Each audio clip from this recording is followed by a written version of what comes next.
આજે ગુજરાતમાં પ્રી સ્કૂલો બંધ રાખીને સંચાલકો નવા આવેલા નિયમો માટે વિરોધ દર્શાવી રહ્યા છે। ત્યારે અમદાવાદમાં રિવરફ્રન્ટ ખાતે મોટી સંખ્યામાં પ્રી સ્કૂલના સંચાલકોએ ભેગા થઈને વિરોધ દર્શાવ્યો હતો।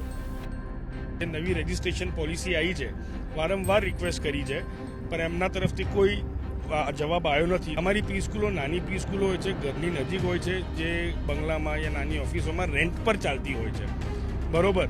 ત્યાં કોઈ બી મકાન માલિક 15 વર્ષનો રજિસ્ટર્ડ લીઝ એગ્રીમેન્ટ આપવા માટે રેડી રહેશે નહીં। તો અમે 11 મહિનાનો સિમ્પલ ભાડા કરાર માગી રહ્યા છીએ। એ નાની પ્રી સ્કૂલો મહિલાઓ જે 50 થી 100 છોકરાઓ હોય એ ટ્રસ્ટનું રેગ્યુલર અપડેટ રાખવું બહુ ડિફિકલ્ટ થઈ જાય। એટલે અમારી રિક્વેસ્ટ એવી છે કે તમે પ્રોપ્રાઇટરશિપ યા પાર્ટનરશિપમાં અમને આવવા દો। પ્રી સ્કૂલ ઓનર્સ જે છે, જે લેડીઝ છે, એમને બિલકુલ સપોર્ટ નથી મળી રહ્યો। પ્લસ અમે અમારા પગ પર અમે અમારી રીતે જે રીતે મહેનત કરીને અમે અમારા એસ્ટાબ્લિશમેન્ટ્સ અમે ઊભા કર્યા છે, એને પણ તોડવાનો પ્રયાસ કરવામાં આવી રહ્યો છે। તો અમે એની માટે ખાલી એટલું જ કહેવા માંગીએ છીએ કે ભાઈ જે કંઈ તમે નિયમો લાયા છો સેફ્ટી સિક્યોરિટી માટે, અમે બધા જ અગેન એન્ડ અગેન અમે એ જ વસ્તુ કહી રહ્યા છે કે અમે એમાં કોઈ પણ કોમ્પ્રોમાઇઝ કરવા માટે રેડી નથી।